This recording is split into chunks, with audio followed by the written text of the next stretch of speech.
تو بالکل اسی طرح سفرہ دنیا تیرے لیے بچھاتی ہے، ایک سفرہ خدا تیرے لیے بچھاتا ہے۔ سوال یہ ہے کہ تو کون سی چیز اٹھاتا ہے۔ ابھی آپ کو اپنے بچے کو سکھانا ہے کہ میرے لال اگر یہ چیز اٹھائے گا تم عزت نفس کو کھو دو گے، اور اگر یہ چیز اٹھاؤ گے تو گویا عزت پروردگار عالم کرو گے۔ تو فرمائے آنکھیں تب تک پاک نہیں رہ سکتی جب تک یہ آنکھیں گندے نظاروں اور گندی چیزوں سے نہ بچ پائیں، کہ جس کا ریزن ہم نے بیسک کل بتایا کہ جب انسان کے وجود میں شہوت ہوتی ہے تو آنکھ میں ڈیمانڈ پیدا ہوتی ہے کچھ چیزوں کو دیکھنے کی۔ آنکھ کا کام صرف دیکھنا، آنکھ گنہگار نہیں ہے، اس کا کام دیکھنا ہے۔ اندر سے جو ڈیمانڈ پیدا ہوتی ہے یہ اس چیز کو دیکھتی ہے جس کو ہم نے کہا موٹیو، یا جس کو ہم کہیں محرک۔ مثلا اگر محبت امام حسین اندر سے پیدا ہوئی تو آنکھ امام حسین کی زری کو دیکھنا چاہے گی۔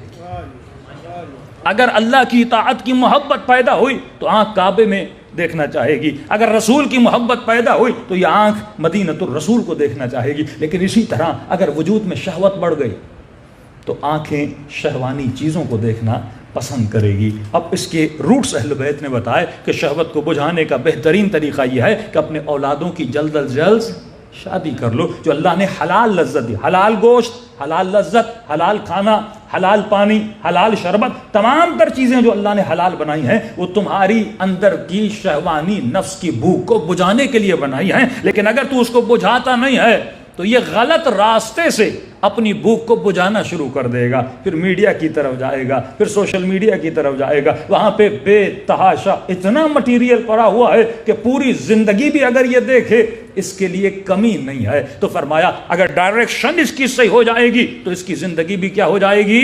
صحیح ہو جائے گی۔ اگر ہم بچوں کو ڈائریکشن نہیں دیں گے، ایک جنگل میں بھیج دیں، وہاں پہ ہر گندی چیز پڑی ہوئی ہے، تو میں نے کسی سے سوال کیا، میں نے کہا یہ بتاؤ کہ اپنے بیٹے کو گاڑی دو گے اگر اسے گاڑی نہ چلانا آئے؟ کوئی باپ بیٹے کو اس گاڑی کی چابی بھی نہیں دے گا۔ کیوں؟ کیونکہ گاڑی سے بھی محبت ہے، بیٹے سے بھی محبت ہے۔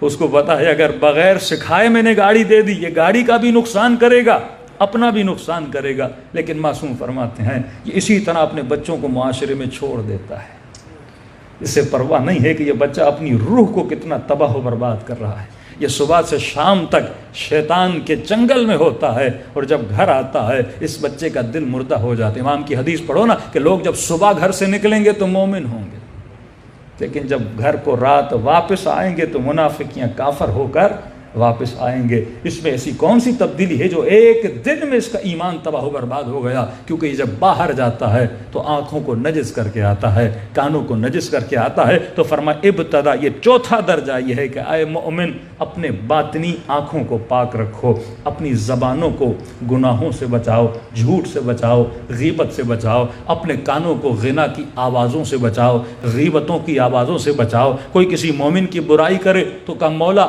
میں اسے اتنا مناتا ہوں لیکن سنتا نہیں، اس کی عادت ہے برائی کرنا۔ تو امام فرماتے ہیں جب بھی برائی کرے ہم پر اور ہماری آل پہ صلوات بھیج دیا کرو۔ صلوات پڑھے محمد